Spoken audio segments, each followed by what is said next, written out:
دا یو داسې نازکه مسله ده د دې دپاره چې هدایات کوم خلکو جوړ کړي دي نو هغه خلک اسلامیک سکالرز یعنی په دین باندې پوهه خلک او بیا ډاکټرز کم چې د هغه بیمارۍ متعلق په ډاکټرۍ باندې پوهه خلک دوی په یو ځای باندې او په باهمي مشوره باندې د دې هدایات جوړ کړي دي. هغه ګایډ لاینز په ټوله دنیا کې په ټول اسلامي ملکونو کې استعمالي. بسم الله الرحمن الرحیم. السلام علیکم. زه ډاکټر شهریار خان تاسو ته مخاطب یم او نن چونکې روژه روانه ده نو دا درته لږه اسانوم چې کم خلک به روژه نیولی شي کله ماتول پکار دي او کم خلک روژه نشي نیولی. څه خبرې خو په هغې کې داسې دي چې هغه لږه امبیګوس دي یعنی هغه مریض ټو مریض ډیپنډ کوي. د یو مریض به یو شان خبره او مسله او علاج او نتیجه یا جواب وي او د بل مریض به بل وي. خو څه هدایات پکې کلیر کټ دي.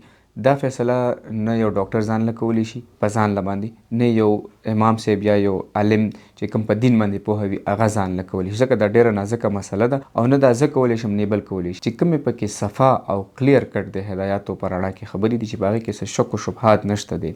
زه در سره صرف هغه ډسکس کوم ځکه کو زه په ډېر ډیټیل خبرو کې لاړ شم نو هسې نه چې څه فتوا راباندې ورکړئ یا رانه څه بل څه دغه مطلب ترې وانخلئ خو یو څو پکې بیخي صفا او واضحه خبرې دي. نو اولنۍ د شوګر بیماري ډسکس کوم چې د شوګر بیماران په کم صورت کې به روژه ماتوي یا په کم صورت کې به نه نیسي. نو راځو د شوګر کمیدو ته او زیاتېدو ته. د شوګر بیماران یاد ساتئ چې چونکې دوی د شوګر د کمیدو دپاره دوایي استعمالوي نو د دوی شوګر کمیدل ډېر په اسانه باندې کېږي په روژه کې ځکه چې خوراک بند شي او دوی د پاسه پې په پیشمني کې دوایي هم خوړلي وي نو شوګر په ورځ کې کمیدی شي. یاد ساتئ چې کله شوګر د 80 ملي ګرام نه 70 ملي ګرام پر ډیسی لیټر نه کم شو دا کس به روژه ماتوي. په هغه ټیم به داسې خوري.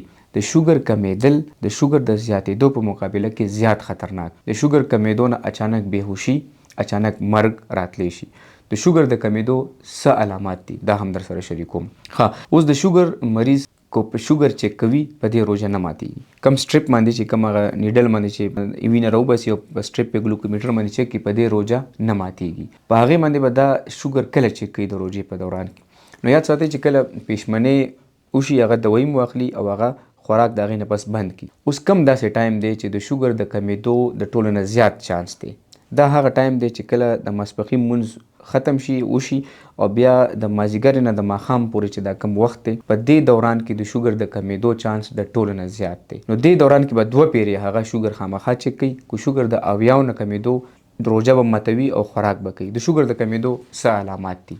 د ټول ناول وجود رپېدل شروع کی، ژبه تته شي یعنی ژبه پې درنه شي، خوراک ته زړه وشي، خوله پې راشي، زړه درزای تیزه شي، سر پې ګرځېدل شروع کی او سترګې پې تورې تورې کېږي او وجود یې څنګه چې ما سټارټ کې ویل رپېږي ټریمبلنګ دې ته وایي دا شي. دا ټول علامات د شوګر د کمیدو علامات. د شوګر مریض له پکار دی چې هغه دا ټول علامات باید وپېژني ځکه چې ما څنګه سټارټ کې ویل چې د شوګر کمیدل د شوګر د زیاتېدو په مقابله کې ډېر خطرناک. کو شوګر دا علامات پې راځي نو که بیا د ورځې کم وخت هم وي شوګر به خامخا ګوري. د دې د روژې سره هم تعلق نشته. کو دا اسیم چاته دا تکلیف کېږي خاص کر د شوګر مریض ته شوګر به چیک کوي کو کم وي چې خوراک وکړي او که روژه نه وي نو بغیر د چیک کولو نه دی په دې علاماتو په بنا هغه څه خواږه څه اخلي.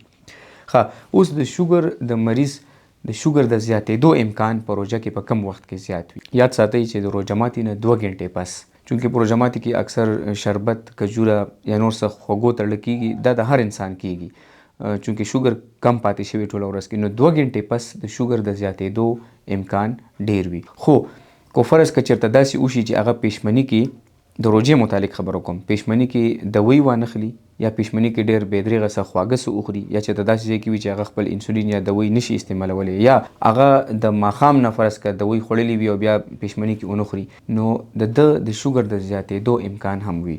کو شوګر د 300 ملي ګرام پر ډیسی لیټر نه سیوا کېږي نو دا به روژه ماتوي. په دغه کې ګناه نشته دی. نو 3 خبرې دي. شوګر د 300 نه زیات روژه ماتول دي، شوګر د 80 نه کم روژه ماتول دي او هر هغه وخت چې د شوګر علامات محسوس شي شوګر چیک کول کو 80 نه کم روژه ماتول. دا 3 خبرې پکې ډېرې زیاتې ضروري دي او دا بیخي صفا دي. په دې نه زه ګناهګارېږم نه پې هغه مریض هغه بیمار په هغه وخت ګناهګارېږي او نه دا خبرې زه د ځان نه کوم. دا زه د هدایاتو په رڼا کې کوم او هغه هدایات چې کوم د شوګر سپیشلیسټس چې هغه ډاکټرز دي او چې کوم بیا په دین باندې پوهه عالمان دي هغوی دا په شریکه باندې جوړ کړي دي د اسلامیک ملکونو دپاره. ډېره مننه.